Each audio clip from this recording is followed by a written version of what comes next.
आप सभी को तुलसी विवाह की हार्दिक शुभकामनाएं। आज इस वीडियो में तुलसी विवाह की सरलतम विधि जानेंगे। सबसे पहले कई जन 4 नवंबर को तुलसी विवाह कर रहे हैं, कई जन जो है 5 नवंबर को तुलसी विवाह कर रहे हैं। देवउठनी एकादशी 4 नवंबर को है, तो इस दिन भी तुलसी विवाह शुभ माना जाएगा।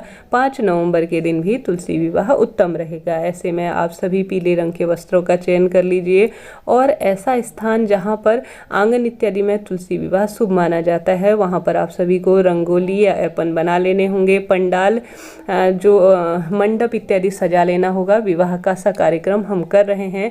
ऐसे में एक पाटा जिसके ऊपर माता तुलसी विराजमान कर लीजिए, गणेश जी की मूर्ति या प्रतिमा या कोई सुपारी से गणेश जी, और साथ ही जिनके साथ आप माँ तुलसी का विवाह करेंगे, लड्डू गोपाल हो, श्रीहरि विष्णु की प्रतिमा, फोटो या शालिग्राम जी हो, उन्हें आपको विराजमान कर लेना होगा।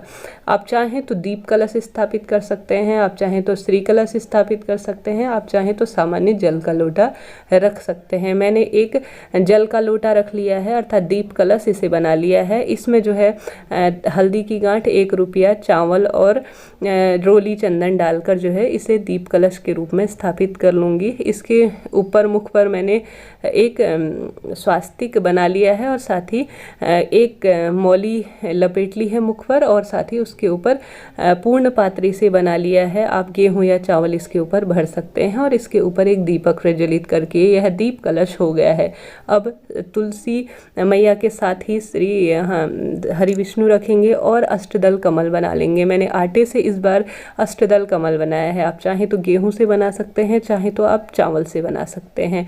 इस तरह जो है यहाँ पर एक दीप कलश की स्थापना कर देंगे। इसके साथ ही इस दिन फलाहार व्रत किया जाता है, क्योंकि यह कन्यादान के समान माना जाता है। तो ऐसी स्थिति में कई जन पूछ रहे हैं कि क्या इस दिन व्रत करना चाहिए।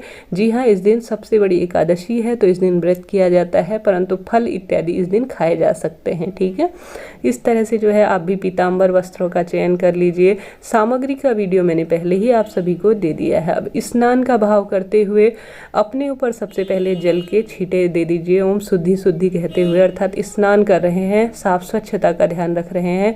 साथ ही श्री हरि विष्णु, माता लक्ष्मी और साथ ही जो भी विराजमान यहाँ पर देवी देवता हैं, सभी पर स्नान का भाव करते हुए ओम गंगणपताय नमः कहते हुए और साथ ही ओम नमो भगवते वासुदेवाय कहते हुए स्नान का भाव करते हुए सभी देवी देवताओं पर गंगा जल मिश्रित जल का छिड़काव कर लेंगे और बाजार से लाई हुई सभी वस्तुओं पर भी गंगा जल का छिड़काव कर लेंगे।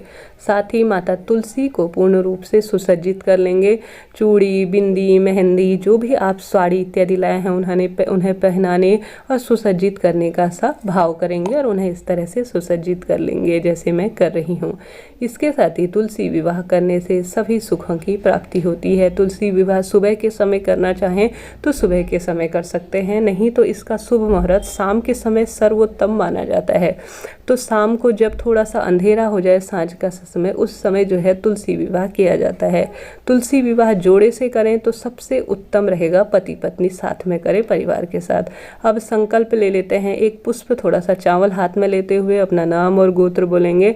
अपने कुल देवी देवता, अपने पितृ और साथ ही सभी देवी देवता जिन्हें आप आवाहन करना चाहते हैं, विवाह में आमंत्रित करना चाहते हैं, उनका नाम कहते हुए, अपना नाम गोत्र कहते हुए इस तरह से यहाँ पर छोड़ दीजिए कि हे प्रभु, आज विवाह कन्यादान करने जा रही हूँ, विवाह की प्रक्रिया आपका पूजन करने जा रही हूँ, इसे स्वीकार कीजिए। इस तरह से तुलसी विवाह से पहले यह संकल्प हर एक पूजा पाठ को पूर्ण बनाने वाला होता है, जैसे मैंने कर दिया है, देखिए।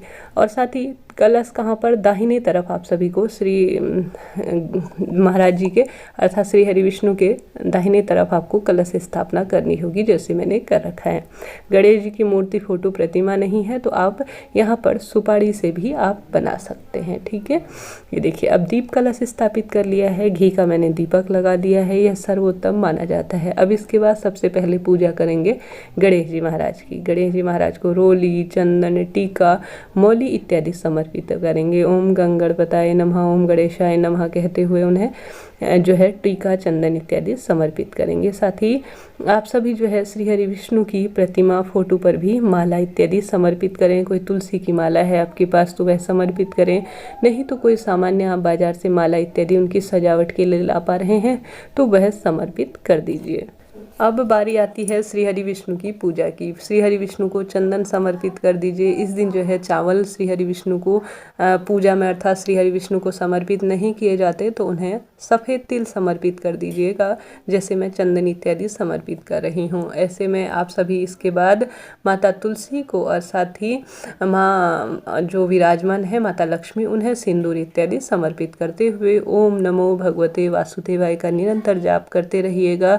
मुख खाली नहीं होना चाहिए, कोई भी पूजा पाठ करें इस तरह से चंदन इत्यादि भी उन्हें समर्पित की दीजिएगा। इसके साथ ही आप श्री हरि विष्णु को यज्ञोपवीत समर्पित कर दीजिए। जनेऊ समर्पित अर्थात यज्ञोपवीत, सुपारी इत्यादि जो आप प्रबंध कर पाए हैं, बड़े पूजन में बड़े स्तर पर भी किया जा सकता है, छोटे स्तर पर भी किया जा सकता है, जितना आपसे बन पड़ता है उस तरह से आप लाकर भगवान को समर्पित करें। बहुत शुभ फलों की यह प्राप्ति करवाता है। संभव हो तो ज़्यादा सामान लाने की आवश्यकता है, नहीं तो कम सामग्री में भी चल जाएगा, कोई दिक्कत की बात नहीं है। इसके साथ ही आप सभी आवश्यक रूप से शंख घंटे यहाँ पर रखिएगा, क्योंकि श्री हरि विष्णु की पूजा, माँ लक्ष्मी की पूजा में शंख घंटा आवश्यक माना जाता है। साथ ही जो हमने दीप कलश लगा रखा है उस पर भी हम रोली, चंदन इत्यादि समर्पित कर देंगे, अर्थात यह अग्नि के स्वरूप में है, उन्हें यह भी समर्पित कर देंगे। विवाह में इत्र भी बहुत शुभ होता है, माता तुलसी को लगाना और श्री हरि विष्णु को लगाना, तो रुई की मदद से मैंने यह भी उन्हें लगा दिया है, जैसे आप स्क्रीन पर देख पा रहे हैं। इसके साथ ही पुष्प मिल जाए तो पुष्प भी सभी देवी देवताओं को समर्पित कर देंगे। पीला रंग काफ़ी प्रिय है श्री हरि विष्णु माता लक्ष्मी को, आप उन्हें समर्पित कर दीजिए। अब कई जन पूछ रहे हैं क्या तुलसी का दान आवश्यक है। आप चाहें माता तुलसी को दान कर सकते हैं, किसी मंदिर को, जो ब्राह्मण पंडित आपके घर आए हैं वह ले जा सकते हैं, तो बहुत अच्छी बात है। नहीं तो आप अपने पास भी इस माता तुलसी को रख सकते हैं, कोई दिक्कत की बात नहीं है।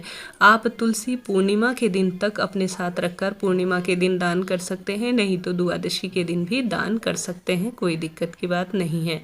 अब वस्त्र रूपी कलावा श्री हरि विष्णु माता लक्ष्मी को समर्पित करेंगे, माँ तुलसी को भी वस्त्र रूपी कलावा समर्पित करेंगे। हालांकि हमने पहले से ही चुन्नी इत्यादि समर्पित कर रखी।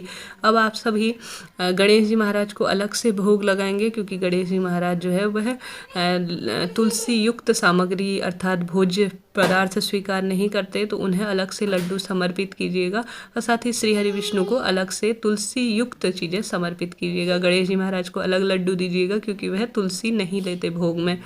अब आप सभी को यही लड्डू इनमें से श्री हरि विष्णु माँ लक्ष्मी को भोग लगाना है, साथ ही माता तुलसी को भोग लगाना है, और साथ ही सूखे मेवे फल जो आप मौसमी ला पाए हैं वह भी जो है सभी देवी देवताओं को समर्पित कर देंगे। इस तरह की यह पूजा की प्रक्रिया जो है पूर्ण हुई।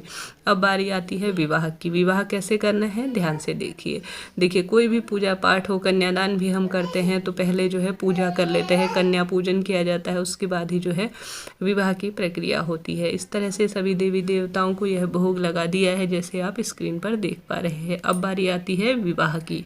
इससे पहले आप सभी श्रृंगार की सामग्री जितना आपसे संभव हो माँ तुलसी को समर्पित करना बहुत सौभाग्य में वृद्धि करवाने वाला होता है। बहुत अधिक मात्रा में भी दान कर सकते हैं, कम मात्रा में भी आप दान कर सकते हैं। अब बारी आती है विवाह की। विवाह के लिए आप सभी जो है एक तो पीले रंग का कपड़ा ले लीजिए, एक माता के लिए लाल रंग का कपड़ा ले लीजिए। इससे जो गठबंधन किया जाता है, गठजोड़ किया जाता है, वह कर लीजिए। नहीं तो मौली से भी मैं कर रही हूँ जैसा वह आपको दिखाया है। इसे एक कोना श्री हरि विष्णु को बांध दीजिए, एक उनका कोना एक साथी श्री हरि विष्णु के बाद माता लक्ष्मी को बांध दीजिए। अब अपने ही स्थान पर 7 बार खड़े होकर या तो इनका जैसे फेरे लगवाते हैं वह प्रक्रिया कर सकते हैं, नहीं तो अपने ही स्थान पर खड़े होकर 7 परिक्रमा कर भी सकते हैं। ठीक है, यह प्रक्रिया होती है विवाह की। अब आप सभी सिंदूर दान करेंगे, जैसे कि आप सिंदूर दान 7 बार जो है श्री हरि विष्णु को छुआकर माता तुलसी को जैसे नीचे से ऊपर जैसे महिलाएं मांग भरती हैं, ठीक वही प्रक्रिया जो है आप श्री हरि विष्णु से छुआकर उन्हें समर्पित कर दीजिए। माता तुलसी को फूलमाला लाए हैं तो वरमाला की तरह पहले श्री हरि विष्णु से छुआकर माता तुलसी को समर्पित करेंगे, तुलसी से छुआकर माता तुलसी को समर्पित करेंगे, श्री हरि विष्णु को समर्पित कर देंगे। इस तरह से विवाह की यह प्रक्रिया हो गई। अब अंत में आरती कर लेंगे श्री हरि विष्णु की, श्री गणेश जी महाराज की, माता तुलसी की। इस तरह से यह विवाह की सरल प्रक्रिया होती है, जो सामान्य तौर पर घर पर की जाती है। पंडित जी को बुलाकर इसे विस्तार से भी आप कर सकते हैं। इससे जो है पूर्ण फलों की प्राप्ति होती है। अंत में भूल चूक के लिए क्षमा प्रार्थी हो जाएं। आप चाहें तो हवन कर सकते हैं। साथ ही आप कोई बर्तन हो गए, कोई साड़ी हो गए, कपड़े हो गए, कई जन तो पूरा जो है 16 चीज़ें या 5 चीज़ें या जितना उनसे संभव हो पाता है कन्यादान का दान करते हैं। आपकी क्षमता अनुसार आप भी दान करने का प्रयास करें। इस तरह से यह पूरी विस्तार से जानकारी थी तुलसी विवाह की। वीडियो मददगार रहा हो तो जय माता दी जरूर लिखें। चैनल को लाइक शेयर और सब्सक्राइब करना ना भूलें। हर हर महादेव।